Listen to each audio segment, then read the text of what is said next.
Europe फिरणं खर्चिक आहे असं आपलं एकंदर मत असतं. त्यामुळे डेन्मार्क, स्वीडन आणि नॉर्वे फिरताना एकूण खर्च किती झाला, विमानाच्या तिकिटापासून हॉस्टेलपर्यंतचा सगळा खर्च आपण या व्हिडिओमध्ये बघणार आहोत.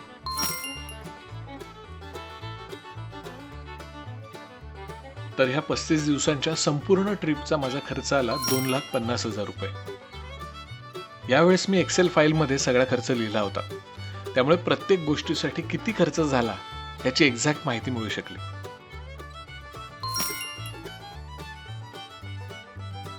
विमानाचं रिटर्न तिकीट मला 38,000 रुपयांना पडलं.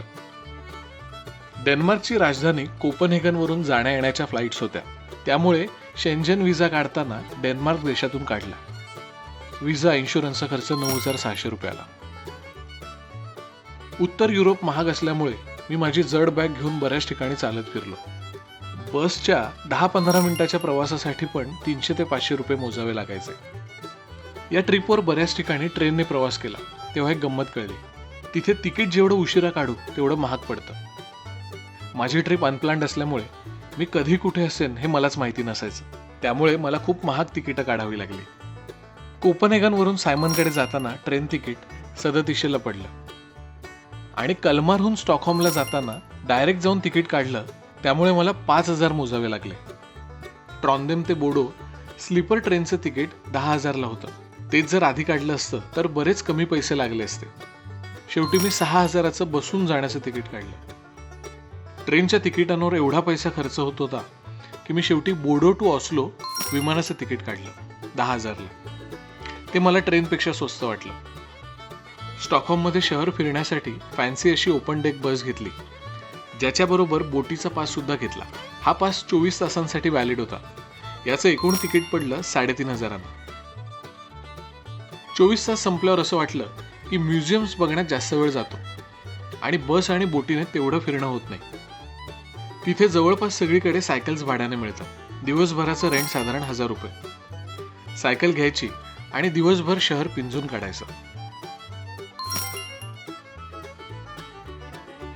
युरोपमध्ये फिरण्याचा एक अविभाज्य भाग म्हणजे तिथली म्युझियम्स. स्टॉकहोममध्ये बरीच म्युझियम्स असली तर युरोपच्या प्रत्येक भागात तिथली माहिती सांगणारी, इतिहास उलगडणारी आणि वारसा जपणारी 1-2 म्युझियम्स तरी होतीच. या संपूर्ण ट्रिपमध्ये मला 22 म्युझियम्स पाहता आली. तो अनुभव खूपच भन्नाट होता आणि सगळ्याच्या तिकिटांचा मिळून साधारण 15,000 रुपये खर्च आला.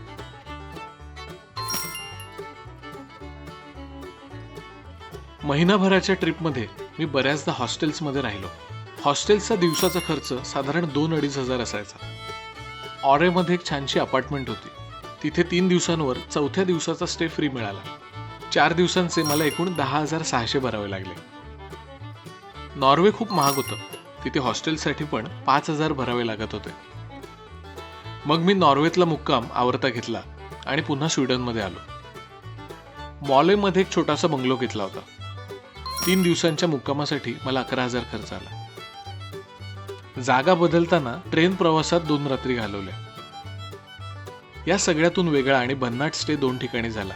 काउच सर्फिंगवरून सायमनकडे 2 दिवस राहिलो आणि स्नेहलकडे 2 दिवस पाहुणचार घेतला.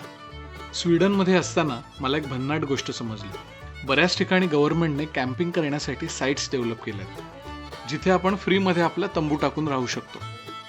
पण यासाठी छानसा ग्रुप हवा, कारण एकटा एका बॅगेमध्ये किती काय काय कॅरी करणार.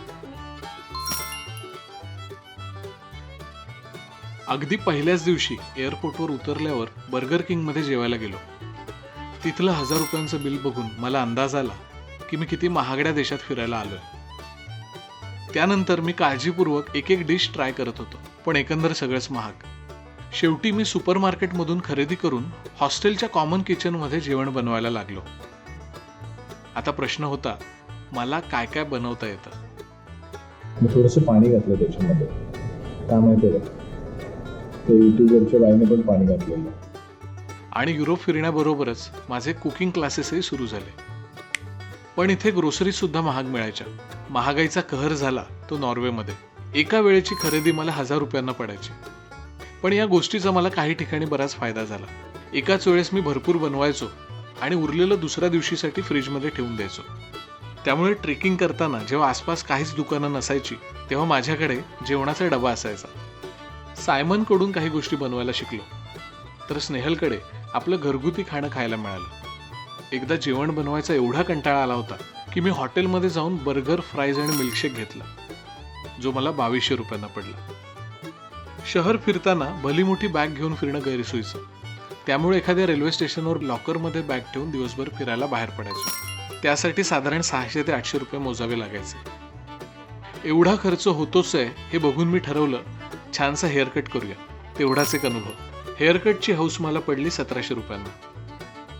एवढ्या महाग देशात बेसिक सर्व्हायवलसाठीच खूप पैसे लागत होते, पण 35 दिवसांचे भन्नाट अनुभव आणि आठवणी खूप आनंद देऊन गेल्या. स्टार फ्लायर राईड असो किंवा बोडोचा फेमस काळसे मासा, ऑरेजच्या डोंगरात घालवलेले दिवस आणि मॉलेजच्या माळरानावर मनसोक्त चालवलेली सायकल, ऑफबीट युरोपात केलेल्या ऑफबीट गोष्टी नेहमीच लक्षात राहतील. कॅमेरा घेऊन ठेवलाय, पण त्याचा हवा तसा वापर करता येत नाहीये, किंवा कोणता कॅमेरा घ्यावा हेही समजत नाहीये का? बदलत्या टेक्नॉलॉजीप्रमाणे बरेच कॅमेरे सध्या उपलब्ध आहेत. गोप्रो सारखा अगदी लहान कॅमेरा कुठेही लावून भन्नाट शॉट्स घेता येतात.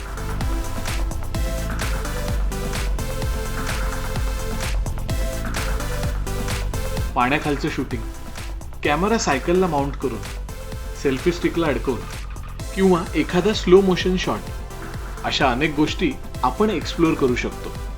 ट्रॅव्हल फोटोग्राफीमध्ये DSLR कॅमेरा आणि गोप्रोचा बेस्ट यूज कसा करता येईल याबद्दल मी सांगणार आहे. Composition, camera settings, studio lighting अगदी सोप्या पद्धतीने समजून घेऊया.